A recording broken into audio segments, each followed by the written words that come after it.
At the same time, but What's up, guys? Today again on my Legion podcast number 2. We have another killer in the house, Mr. Rene Lambert from Canada. He was just here now in Marbella. I saw him a few times, but the rest he was busy with girls. That's why I get him now.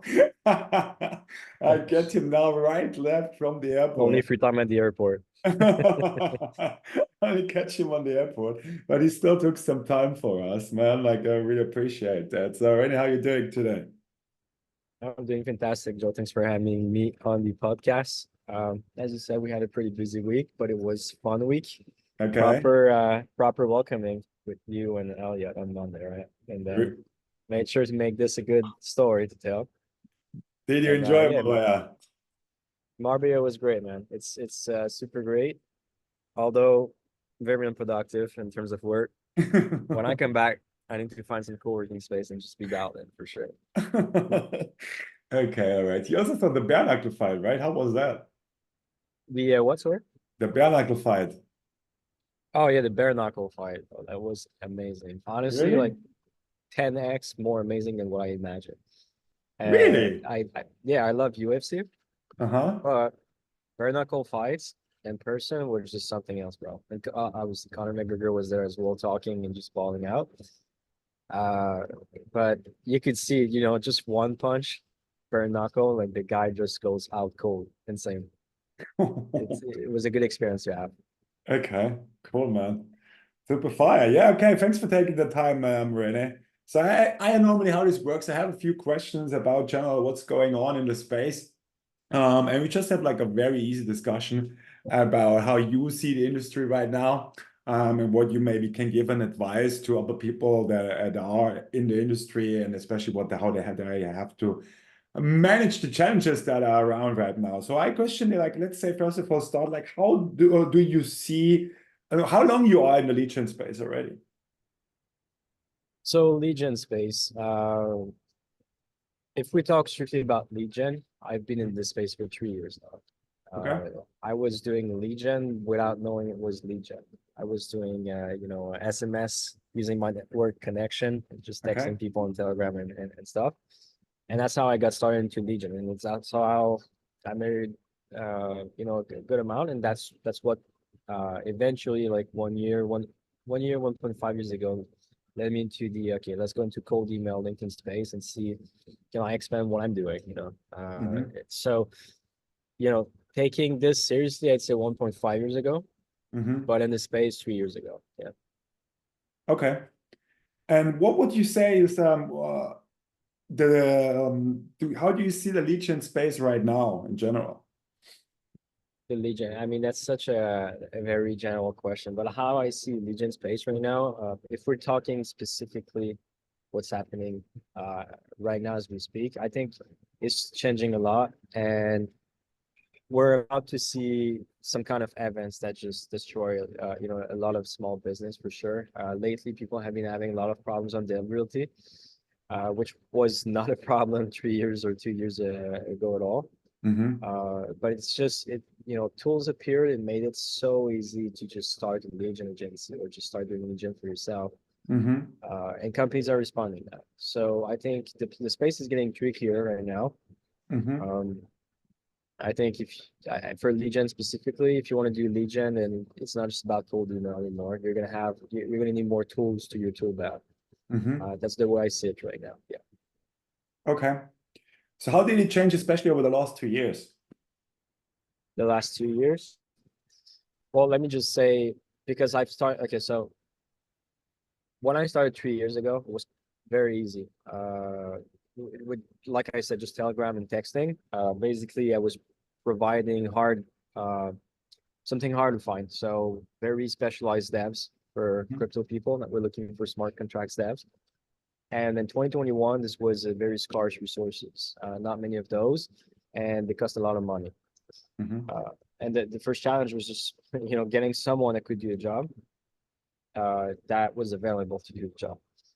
Fortunately, I had some kind of network on crypto. A lot of people were looking for those, and I had a network, locally speaking, of devs like this that could do it.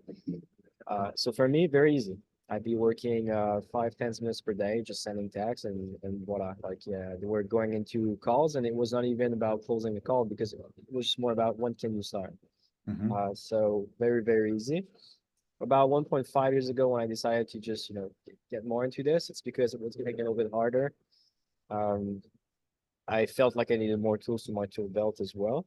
And that's when I had it cold email principally, um, primarily, sorry.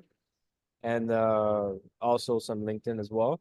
And it was still, let's say, compared to today, like quite easy in that sense because cold email, you could get it set up. It was kind of quick to do. Not many delivery problem 1.5 years ago. Like you could spin a setup and have the same domains and emails running, as far as I remember, with bad syntax, bad syntax, and they would run for months without problem. Now it's changing again. I feel like we're at a point where 1.5 years ago is like, oh, I need more tools to my tool belt. I feel we're getting there again. We are there. I mean, my clients, I'm currently working with 25 plus lead gen agencies right now that use my operations. And my clients, what they talked about is the availability problem. Everyone's having the availability problem. And, it's like, okay, what's next? How do we fix this? What's the next infrastructure that we can use? And that's going to be a big challenge for sure, because at the end of the day, if you do lead gen and you do Google or Outlook mailbox, you're dependent on those companies and what they want you to be able to do. That's my perspective on like the evolution that happened in the last week, let's say. Okay. And what do you say, which role AI plays in the whole game? AI, it plays like, it's so hard to conceive because it plays a role on both sides. For us, well, for people doing lead gen, I think you do want to use AI copy at some point. I think right now we might be at a point where every copy, every email that you send out should be different, not just spin text anymore. So people use clay.com for this. I think that's maybe the more safe options right now if you want to make it work. But AI plays a role on the other side as well. We were talking last week about an update Google's going to do to use AI to spot people doing lead gen to shut them down. So to me, it's like a little bit dystopia. We're at a point where AI fights AI right now. And when you think about it, it's kind of crazy to say this, right? Because 2 years ago, it was thought that it was going to be at this point, not just in lead gen, but in a lot of things, right? AI is going to play a big part. And, at the end of the day, like a good AI is going to be smarter than humans for certain things. So I have no idea how this is going to play out. May the best AI win.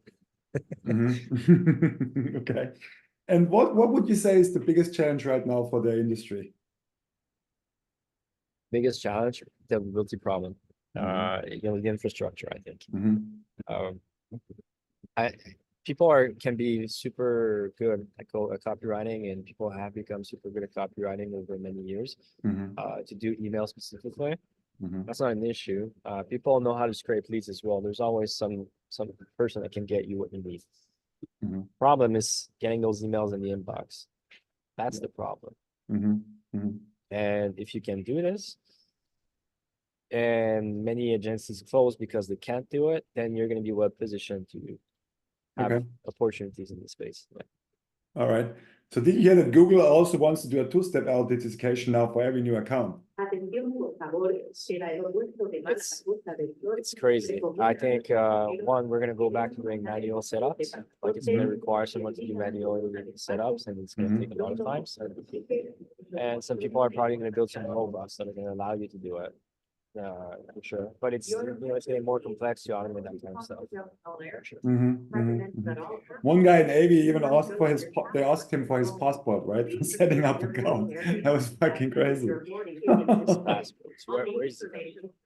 That's absolutely nuts, man. So all right, so like, what do you think? How we can solve this? Like, what's like? How, like, for example, if somebody would bring up an infrastructure, let's say would be me, right? What would be like, what do I need to take care of to solve this problem? What do you think needs the infrastructure to have that the problem can be solved?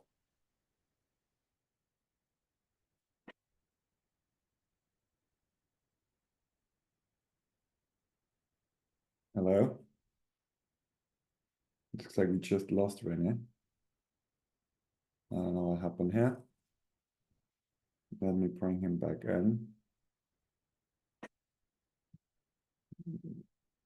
Right, second. Yeah, guys, so Rene is on the airport. We'll see if we bring him back in. I'm quickly texting him. What happened?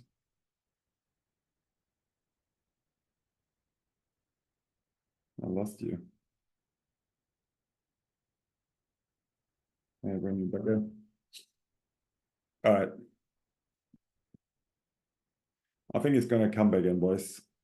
Just a second. Cool.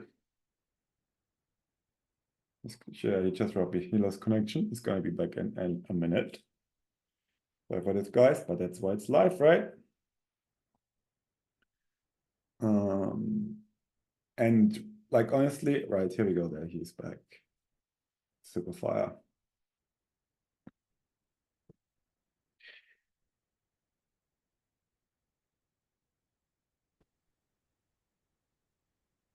All Good. right. Can you hear me? Yeah. I just entertained the audience and I just explained them that we are live. So it just fucking happens. That's what it is. Airport Wi-Fi. What can you do?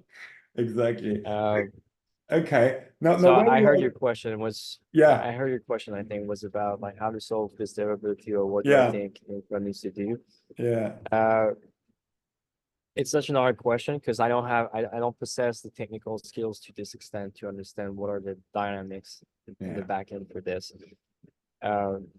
My one of my guess is that we're gonna need platforms like Smartleads to it's not just about the emails and the domains anymore. Like we're gonna need some AI that installs some randomization, some pattern that another AI cannot detect. Okay. Because Interesting. I'm thinking for an AI, it's super easy to see, okay, you've been sending emails from those email address always at this time, like with the same interval, but also the same disparity in the interval, like always 2 seconds before or after. I'm for an AI, I'm thinking that's kind of easy to detect. So we're getting more complex spin on this. Okay. All right. And do you think like in general also because like, I mean, the ones that like the tools that really stop us from going to the mailbox are obviously the spam servers, right? And the spam servers, they get like more sophisticated and sharper and on and so on. So do you think that also like, because there's certain security certificates that you normally need, like, right? So basically a DKIM, DMARC and all these kind of things. Do you think that this is also getting more important or? 100%. I mean, again, I don't know all the details about the tech and the backend. I know the basics, the MIDI mark, VKM and stuff. But if you want to have a chance, at least do the setup properly, like use those things that were incorporated. That's just the bare minimum now. If you don't do it, you just like it's not going to work at all. Google was talking also about having the trademark logo. I think it's Beamy. I don't quite remember the acronym for it, but like the trademark logo where you'd have a Beamy, check. yeah, exactly. That's also Maybe something if you'd we want to have, do cold email in the future. Exactly. Yeah, very good, very true. Yeah. And Maybe in the also, future if yeah, go on. yeah, I was saying maybe in the future if you want to do cold email, like you're gonna need something like this, and maybe you're gonna use some primary domains to do this. Who knows? Like maybe the ideal setup is gonna change. Exactly. So like what you obviously right is like you have to have somebody that is an absolute expert in the field to set up infrastructures. That's the number one thing. And I believe also you have to really take care of every small detail that you can do to increase the chances to land in the inbox. Obviously, everything else, it's very hard to control, like the AI stuff and all of that, but at least, right, get everything out what you can out of your infrastructure. So like that's basically, guys, if you're watching this, maybe you can watch my other videos where you can learn a little bit more about what is our solution to this problem right now. Because basically I have partnered with a guy, Tom, that is in 30 years, he's in the domain industry, and since 20 years, he had a company that he exited a few years ago, and he knows really everything about the domains. And what we are doing with our infrastructure right now is really, we're setting up everything that we just talked about, DMARC, DA, DKIM, and all of that SPF, but we also set up BIMI, and we set up really TLS and every small detail, and that's why we get like in Milesbook a 5 out of 5. We get on we get an A+ status from our domains immediately and all of that. So like if you want to go and watch a little bit more about our solution, you can watch our other videos. All right. Yeah, thank you very much for joining us, Rene, and giving us your knowledge. Is there like anything else that you would like to share with us today? If we're talking about lead gen specifically, you know, I think, like I said, we're at a point where people need to have more tools to your tool belt. There's no such thing as being a maxi on like one conversion channels. I think you're just like limiting yourself if you do this. Start doing the stuff that people don't want to do. You know, it's gonna sound dumb, but our generation doesn't like calling. So if nobody does it, what should you do, really? If you ask yourself this question, usually you want to do what people don't do. Yeah, that's true. This LinkedIn, like, you know, it's all about putting the hours in. You don't have to automate everything. I think if you genuinely have like 10, 15 voice memo per day and you want to generate some business, you're going to do it on LinkedIn. It's just about putting consistent time on it, and you know, until new tech comes out that makes it easier, and then eventually that tech gets patched. You know, Google, Outlook, or LinkedIn, they're gonna fix it. That's what they're doing right now until there's a new technique on the market right now. And I'm sure there's something on the market right now that people are not talking about. I'm sure there is. Because the sauce just gets shared when it's not the sauce anymore, you know? Very interesting. Yeah, I like it a lot. I think you just really, like you said, it's all about becoming creative and going the extra mile and doing the stuff what the other people don't do to really, really stick out again from the crowd, right? So this is, for example, also something that we do, like, because normally the infrastructures are only set up to 60%. Like I said, nobody sets up BIMI, nobody sets up a TLS and all that stuff. And that obviously also gives us an advantage compared to our competition, right? But exactly, it's all about really becoming creative again and going the extra mile, and just doing things that other people don't do, to get out of this deliverability chaos, right? Yeah, it's really, that is the main problem right now. You know, provided you know how to do service delivery, then the problem is going to be deliverability. Yeah. You hear it everywhere, like even in my mindset calls, it's about deliverability, right?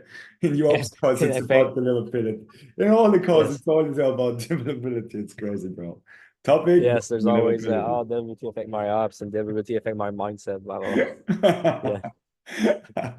Okay, man. Rene, all right. So thank you so much for joining us today. I think it was really, really valuable for my audience. And yeah, I wish you a good flight home, and I'll see you soon again online. For sure. Take care. Thanks for having me join us. Thank you. Bye.